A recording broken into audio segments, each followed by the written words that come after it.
Now you can better understand that epigenetics establish how ancestors' experiences are transmitted biologically from generation to generation.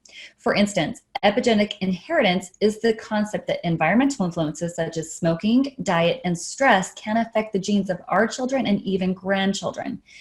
The term transgenerational epigenetic inheritance, or TEI, was coined to describe the biological process.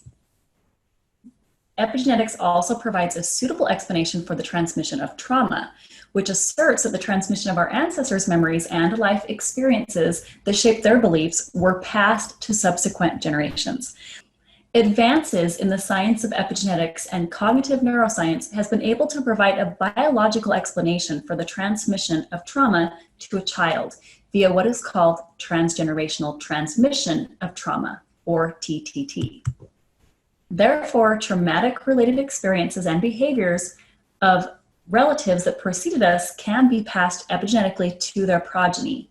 These scientific advances suggest that there might indeed be a biological basis for the long-term emotional effects of trauma, including its transgenerational transmission on later generations. This includes anxiety, PTSD, panic attacks, depression, and other common forms of stress from trauma-related conditions. And consequently, we are born with many emotional and psychological triggers as if they've been pre-installed, or in other words, inherited in our DNA. And then sorry folks, we know this isn't fair. This is why we grow up to find ourselves with similar epigenetic tendencies as our parents and grandparents, whether it's positive or negative. Even repeating the same mistakes and dysfunctional family patterns, as well as codependencies such as alcoholism, addiction, abuse, anxiety, worry, depression, dissociation, or other mental or emotional health imbalances that were also tendencies from past generations that keep repeating. Science can now substantiate that epigenetics can have a strong pull on you and power over you because it's at the DNA level, encoded in our subconscious and psychological programming. Meanwhile, you may consciously want something else. This purpose alone is why we encounter conflicted beliefs. So professionals, do you recognize any of these chronic cycles in your own life or family systems? Try to examine some of your own patterns. A comprehensive overview of TTT suggests that stress-induced epigenetic signatures, such as post-traumatic stress disorder, PTSD, are indeed transmitted to the next generation. It is becoming more commonly known that prenatal stress through epigenetic alterations is one of the most powerful influences on mental health in later life. This is apparent with how prominent anxiety has become in our society. TTT renders some children of PTSD survivors more vulnerable to stress or transmitted stress, causing the stress hormones of the child to become allostatic rather than resilient. Do you know any children that are more prone to stress or mental and physical health problems due to transmitted trauma? Perhaps any clients or family of yours that are less tolerant to stress, compounding the mental and physical health problems in their life. Or perhaps you've experienced sickness from your own burnout. These are symptoms of emotional genetic traumas that come through our lineage that can inhibit adaptive coping responses in individuals and the ability to identify solution-oriented choices for themselves. The evidence of such findings may especially help those previously concerned by their lifelong difficulties in coping with stress to realize that there is an actual inherited disposition to their difficulties. And traumas are passed from one family line down to the next through RNA strands and continue to perpetuate. If these ancestral links are not dealt with directly, they can affect us and our offspring for the rest of our lives until we become proactive and do something about it. Moreover, if there was an unmet emotional need or perceived void in your parents, perhaps marital or money, then no doubt the same lack was transferred to you, whether genetically through parental modeling or conditioning, whether it was absorbed from them. Consequently, your parents and their parents' internal experiences are the primary influence responsible for many of your beliefs. To illustrate, in reference to the diathesis model, the nature versus nurture argument debates that both of these factors may be equally responsible for our makeup and development. Yet, nurture encompasses social and environmental conditioning, which was primarily shaped by our parents if we were raised in the traditional family. For instance, growing up in poverty may cause repetitive cycles of poverty and scarcity.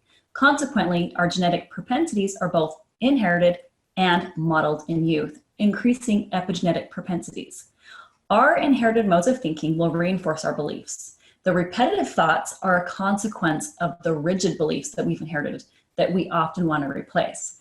Therefore, it takes diligence to change the narrative and repeat it frequently with new thought sensations if we are to reinforce new beliefs and improve our psychological programming.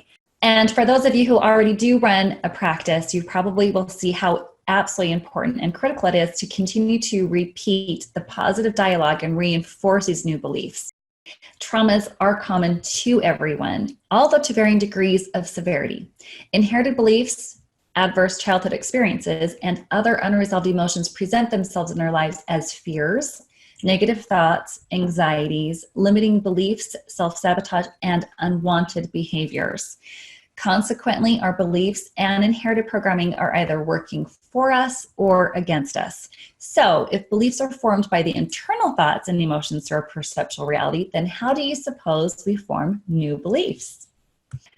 Consciously, you may want to eliminate all of these negative beliefs and personal limitations, but the conscious mind is at the mercy of the beliefs programmed within the subconscious mind, which makes up the majority of our life experiences and behaviors. The subconscious gives directions and the conscious follows orders. Our beliefs subconsciously control our behavior and can either empower or disempower us through our thoughts, choices, and actions. Therefore, subconscious beliefs unconsciously dictate our reality and run our psychological programming. Beliefs are formed when we have a thought accompanied by a feeling that becomes rooted in the subconscious mind, which creates a subjective perceptual reality for each of us. So what might this encourage each of us to do? Reprogram negative subconscious beliefs and create conscious thinking to recode our beliefs.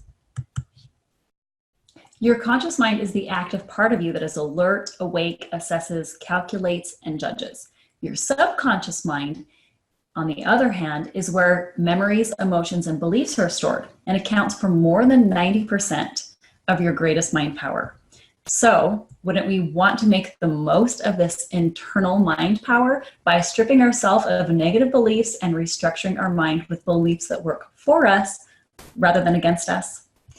So what are some new beliefs that you would like to adopt or recode? We all have the negative default patterns that we wish to abolish or improve in some way. For instance, many of us want to learn from our parents' mistakes in hopes to never repeat them, perhaps even overcorrecting a little. Some of us may already think we have handled it by rebelling against their natures and swinging the pendulum in the other direction. Yet, when we attempt to run away from our past, including our heritage, it will always come back to bite us because essentially our attempt is to run away from ourselves, which we know is impossible. When we resist becoming like our parents, we actually meet more opposition and invite resistance into our lives, which perpetuates the sabotage cycle. Moreover, it's an ineffective coping strategy. Like Newton's cradle, repeating the effect when the swinging sphere strikes. Fortunately, genetic recoding is still part of the solution, which would mean that it's not necessary to repeat your parents' mistakes in order to learn your own lessons. Making peace and accepting who they are promises peace, and we are no longer bound to repeat their mistakes or continue to oppose them. Then we will be liberated from this pendulum tendency and can recode the behavior successfully. By doing so, we can learn what we needed to learn from the inherited tendency, gain acceptance of it, and change the gene expression.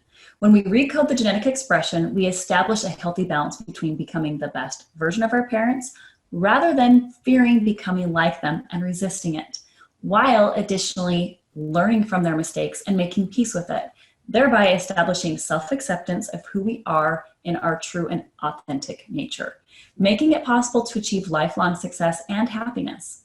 Now, we want to emphasize that our lack of self-acceptance causes lack of acceptance of others and begins with the parent-child relationship.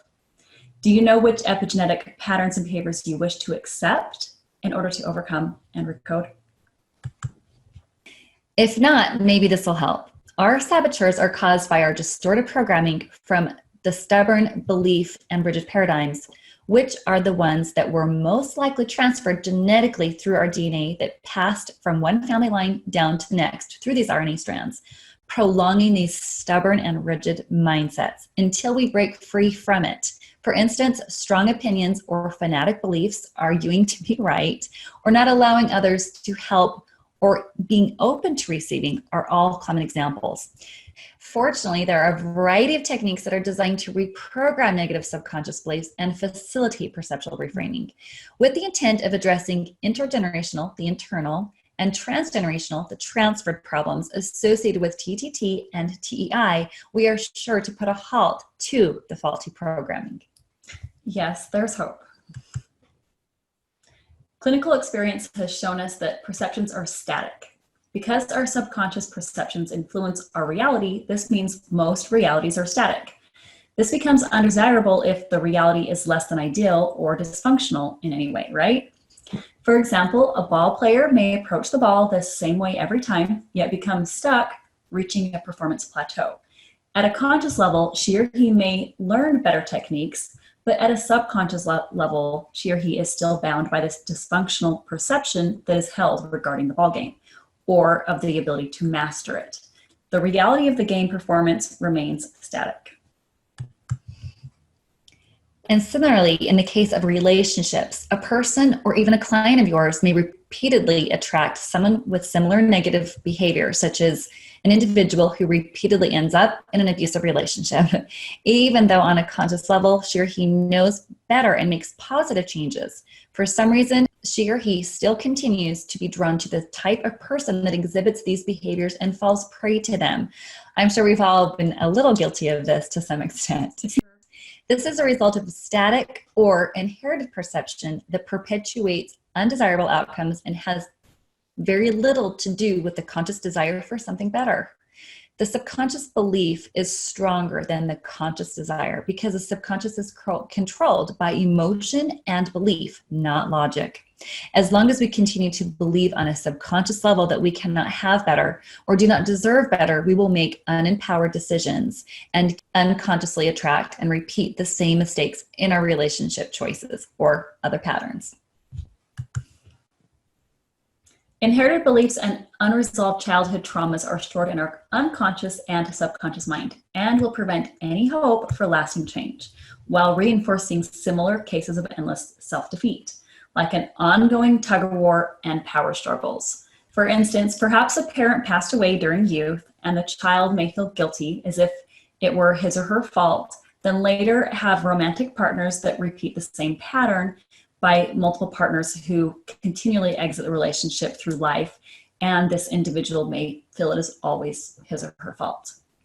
And for this reason, it is important to clear these distorted beliefs and reframe perceptions at a conscious and subconscious level.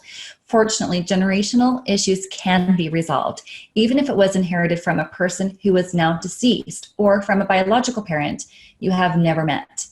We can heal these genetic links without needing to involve other family members to participate in the healing process, which also means we can heal our epigenetic inheritance from members who are both alive or have passed on. Generational healing enables you to finally experience your true and authentic core personality without the influence of generational baggage or genetically passing it on to others, because this weight will be lifted.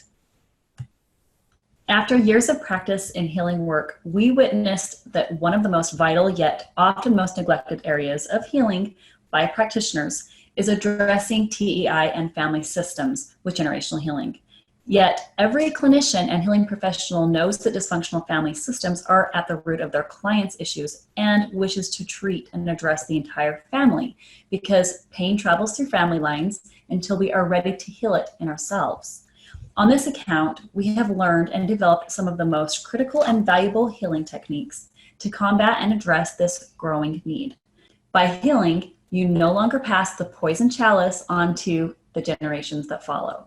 It's effective, works like a charm, and addresses the entire family while eradicating client ambivalence. It really is a sacred work.